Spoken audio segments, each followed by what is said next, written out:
Hello. आगे हम लोग के पास है क्लास 11 के केमिस्ट्री का पेपर। देखते हैं इसका सॉल्यूशन। पहले 30 ऑब्जेक्टिव देखते हैं। देख सकते हैं 2024 का ये पेपर है।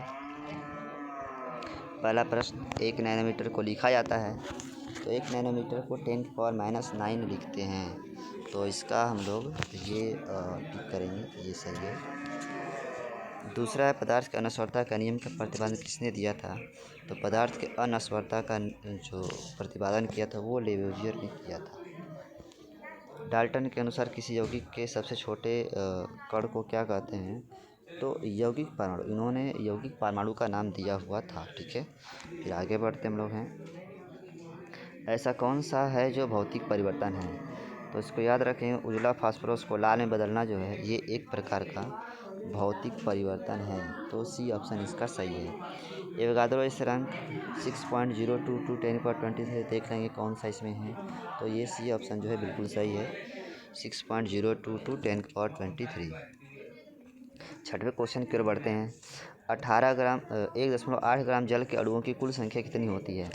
तो 18 ग्राम में जो होते हैं 6.02 × 10⁻23 होते हैं और 1.8 ग्राम दिया हुआ है। इसका मतलब क्या हो जाएगा, 10 उसमें से माइनस भाग हो जाएंगे तो क्या हो जाएगा कि ये 6.022 × 10⁻22 होते हैं।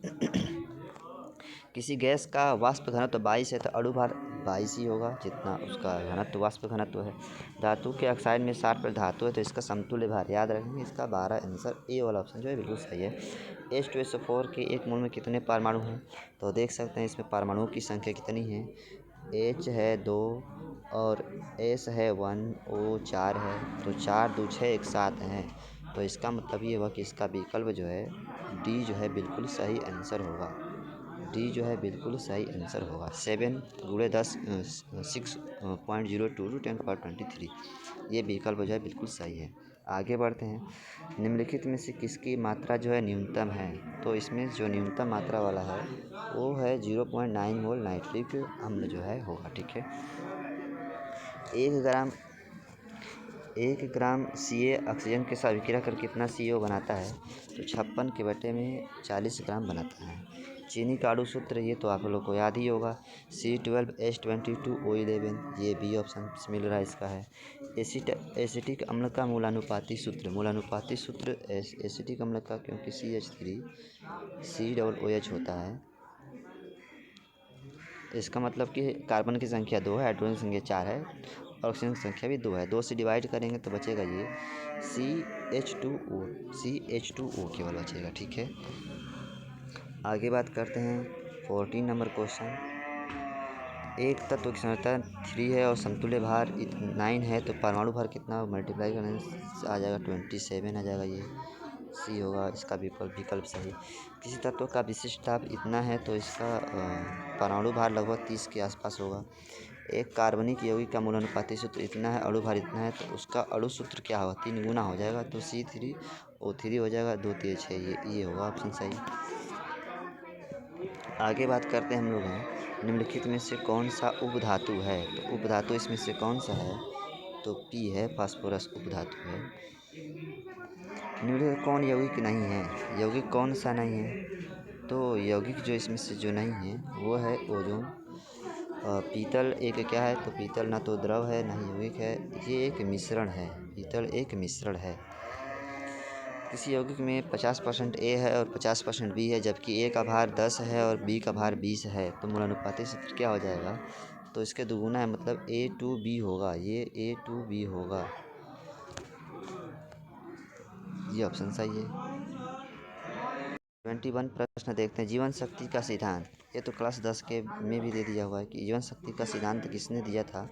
तो इन्होंने दिया था, वर्जिलियस साहब ने दिया था। वर्जिलियस साहब ने इसका जीवन शक्ति सिद्धांत दिया था। कार्बनिक यौगिकों की संख्या बहुत अधिक होती है, इसका कारण क्या होता है? कार्बन का छोटा आकार, कार्बन संरचना, हाँ सही बात है, कार्बन संरचना भी 4 बनाता है। कार्बन श्रृंखला बनाने की क्षमता अधिक होती है, ये तो करेक्ट आंसर एकदम है। ठीक है, कौन सा कथन सत्य नहीं है? इसमें से कौन सा कथन है जो सत्य नहीं है? तो सेकेंडरी कार्बन परमाणु 2 अन्य कार्बन परमाणु से जुड़ा होता है, ये कथन सत्य नहीं है। आगे बात करते हैं 24 नंबर क्वेश्चन में डाई तो इसका विकल्प जो था ये ऑप्शन जो है बिल्कुल सही है, सी नंबर। एसीटोन का यूपीएससी नेम क्या है? एसीटोन का यूपीएससी नेम जो होता है प्रोपेनॉन होता है। प्रोपेन है तो प्रोपेन एक क्या चीज़ है? तो प्रोपेन एक एरोमेटिक यौगिक है। अगले प्रश्न की ओर बढ़ते हैं। अगला प्रश्न है निम्नलिखित में से कौन एसिटिक अम्ल है? CH3COH जो है एक एसिटिक अम्ल है, तो इसका विकल्प बी सही है। CH3CHO का IUPAC नेम क्या है? CH3CHO का IUPAC नाम जो होता है वो एथेनॉल होता है। 29 प्रश्न, ईस्टर इसमें से कौन सा है? तो इसमें से ईस्टर जो RCOOR होता है।